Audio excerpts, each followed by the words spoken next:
സംസ്ഥാനം ഇന്ന് രാത്രി മുതൽ ഈ മാസം 31 വരെ സമ്പൂർണ്ണ അടച്ചിടലിലേക്ക് പോകുന്നു. ലോക്ക്ഡൌൺ ആണ് മുഖ്യമന്ത്രി ഇപ്പോൾ പ്രഖ്യാപിച്ചിരിക്കുന്നത്. അതിപ്രധാനമായ നടപടിയാണ്, അഭൂതപൂർവമായ നടപടിയാണ് സംസ്ഥാന സർക്കാരിന്റെ ഭാഗത്തുനിന്ന് ഇപ്പോൾ ഉണ്ടായിരിക്കുന്നത്. ഇന്ന് 25 പേർക്ക് കൂടി കേരളത്തിൽ കോവിഡ് സ്ഥിരീകരിച്ചു. ഇതിൽ 19 പേരും കാസർഗോഡാണ്.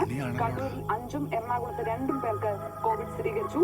64,320 പേർ കേരളത്തിൽ ഇപ്പോൾ നിരീക്ഷണത്തിലാണ്. 383 പേർ ആശുപത്രിയിലാണ്. പൊതുഗതാഗതം നിർത്തും. ലോക്ക്ഡൌൺ ആണ്, ദയവായി ശ്രദ്ധിക്കുക. ഇന്ന് രാത്രി മുതൽ കേരളത്തിലെ ജനജീവിതം മാറുകയാണ്. പൊതുഗതാഗതം നിർത്തും, അതിർത്തികൾ അടയ്ക്കും. അവശ്യ സാധനങ്ങൾ 25 പേർക്ക് കൂടി കേരളത്തിൽ കോവിഡ് സ്ഥിരീകരിച്ചു. ഇതിൽ 19 പേരും കാസർഗോഡ്. പ്രധാനമായും എന്തുകൊണ്ടാണ് രാജ്യം ഇങ്ങനെ ഒരു കടുത്ത തീരുമാനത്തിലേക്ക് പോകേണ്ടി വരുന്നത് എന്നുള്ളത് പ്രധാനമന്ത്രി അക്കമിട്ട് നിരത്തിയ ശേഷമാണ് ആ കാര്യത്തിലേക്ക് തന്നെ അദ്ദേഹം കടന്നത്. സംസ്ഥാനത്തെ SSLC, +2 അടക്കം എല്ലാ പരീക്ഷകളും മാറ്റി. 8, 9 ക്ലാസുകളിലെ ബാക്കി പരീക്ഷകൾ ഉപേക്ഷിച്ചു.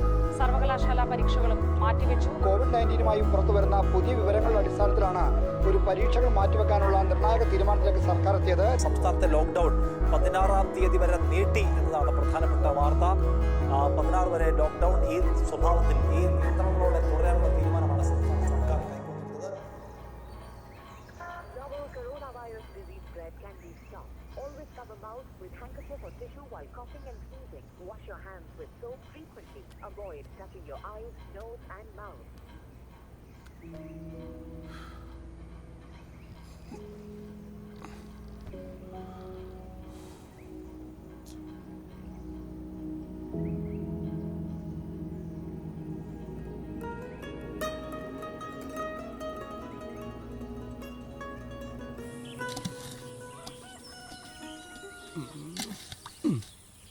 എടി, ഇത് ഒരാഴ്ച കൊണ്ട് വൈനാവാനുള്ള വല്ല ടെക്നിക് ഉണ്ടോ? ലോക്ക്ഡൌൺ കഴിയുമ്പോഴത്തേന് ശരിയാവുന്നേ.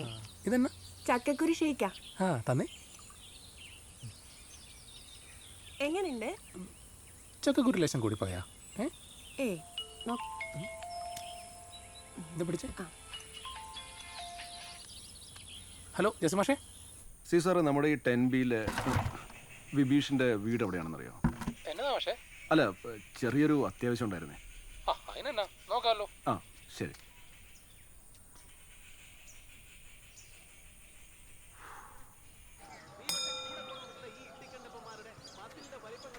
ആരാ?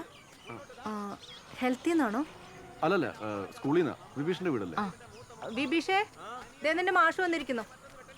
വിഭീഷ, എടാ ജസി മാഷ. മാഷിങ് വന്നേ. എടാ, നിന്റെ ഫോണിനത് പറ്റി? സീന മാഷെ, കേടായിപ്പോയി. ഒന്ന് PUBG കളിക്കാൻ വരെ അമ്മയുടെ ഫോണാണ് ഇപ്പോൾ എടുക്കുന്നത്. എന്താ മാഷെ? എടാ അതെ, മറ്റേ മാഷെ, സാമൂഹിക അകലം. എടാ, ഞാൻ മറ്റേ നമ്മുടെ ഷോർട്ട് ഫിലിമില്ലേ, അപ്പോൾ അതിൻ്റെ. ഓ, അതായിരുന്നു. ബുദ്ധിമുട്ടാ മാഷെ. ഈ സിനിമാ വ്യവസായമൊക്കെ ഇപ്പോൾ പ്രതിസന്ധിയിലാണല്ലോ. അതിൻ്റെ ഇടയിൽ ഈ ഷൂട്ട് പെർമിഷനൊക്കെ ഇനി എന്നാവുമോ? ഞാനാണെങ്കിൽ ആ പൈസ എടുത്ത് ക്യാമറയ്ക്ക് അഡ്വാൻസും കൊടുത്ത്. അത് കുഴപ്പമില്ല. എടാ, അങ്ങനെയാണെങ്കിൽ നമുക്ക് മറ്റേ ഗറില്ല ഷൂട്ട് പരിപാടി വിളിച്ചൂടെ? മാഷെ, നമുക്ക് ജീവനല്ലേ വലുത്. ശരി മാഷെ, അമ്മ വിളിക്കുന്നുണ്ട്, പൊക്കോട്ടെ. കാണാട്ടാ. ശരി.